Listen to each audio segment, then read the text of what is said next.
Hi YouTube, welcome back to Wtf Rc Cars. So we have the Senna stock kit, sort of few modifications on it, but we've got it finished. I'll get you a close-up shot of round the body so you can see what it's come out like. See if I can get you some idea of it. Quite happy with the finish on this. We've got most of the stickers on it, but we got some nice flip paint going on. It does flip between, I think it's purple and green, this one, so it's one at Tamiya sprays, and then I've used the dark metallic blue, and then rather than black I've used the anthracite, which has come out pretty nice. The spoiler, you just use two little screws to fit into the bottom with two little washers, and the wing mirrors I've put a tiny bit of tape just under them to help hold them on, and you just got the little body clips that go in. But yeah, quite happy with how that's come out. Quite like the effect on paint. Odd to get it on digital camera, but moving on, we're going to be running off of the Gens Ace bashing batteries, and we've also got the Z lipo packs. Running both of these, I seem to get better performance in the Tamiyas out of the Zs than I do out of the Gens Ace. The Gens Ace seem to have a little bit less sort of punch, but all we've got to do now, we've got basically everything finished, and we just need to power on. Power up as controller. We just need to make sure we get in full throttle, and there's brakes working, and we've got reverse, and then we need to set up a steering because the steering servo's trying to turn a bit too far. So let's get you in for a close-up look, and you can see what we're doing on the Noble Pro to sort the steering out. So if we look at the steering, try and get the controller in shot.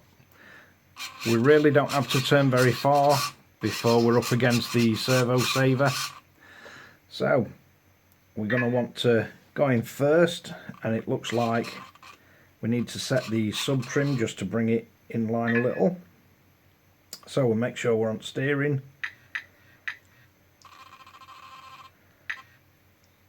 And then we'll aim to get his wheels centered. You do that on the sub trim. Then we need to go into endpoint adjustment.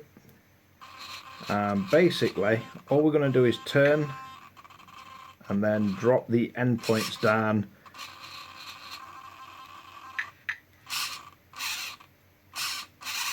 So you can see the servo saver's now not trying to expand. Then we need to drop this one down.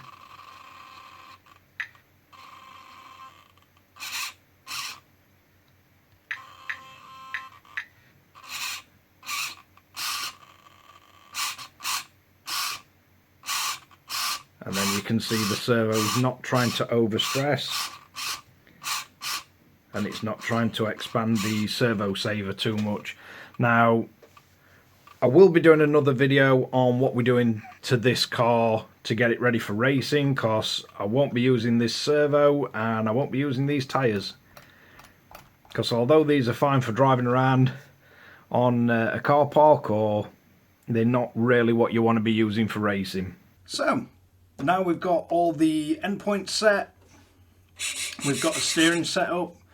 I'm just going to give this a quick drive around on the street, and it'll probably highlight one of the issues with the stock build if we hit any slight ripples, because the stock suspension, there's no damping whatsoever.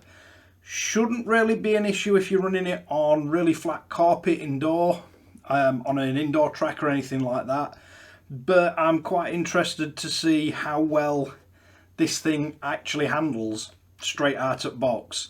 But yeah, I certainly think, same as the Mark II Escort, that's going to be a bit of an issue.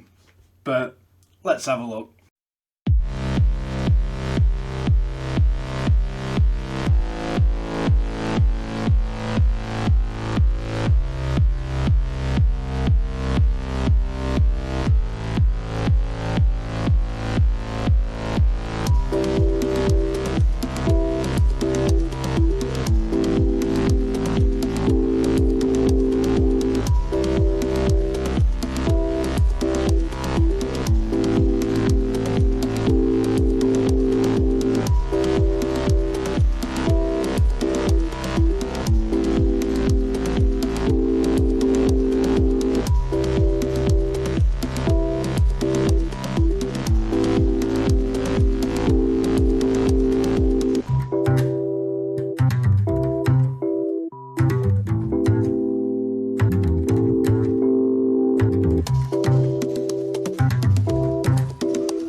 hopefully that gives you some idea of, one, what the body shell and everything looks like close up, and two, what the RC handles like out the box. And I do think this this suspension needs a bit of work.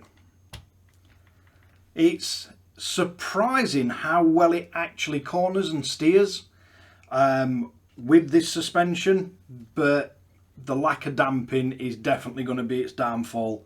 Doesn't really take much to sort of set it off bunny hopping, but we can soon remedy that. We've got some fast track shocks coming for it, so I'll do an update video on fitting them.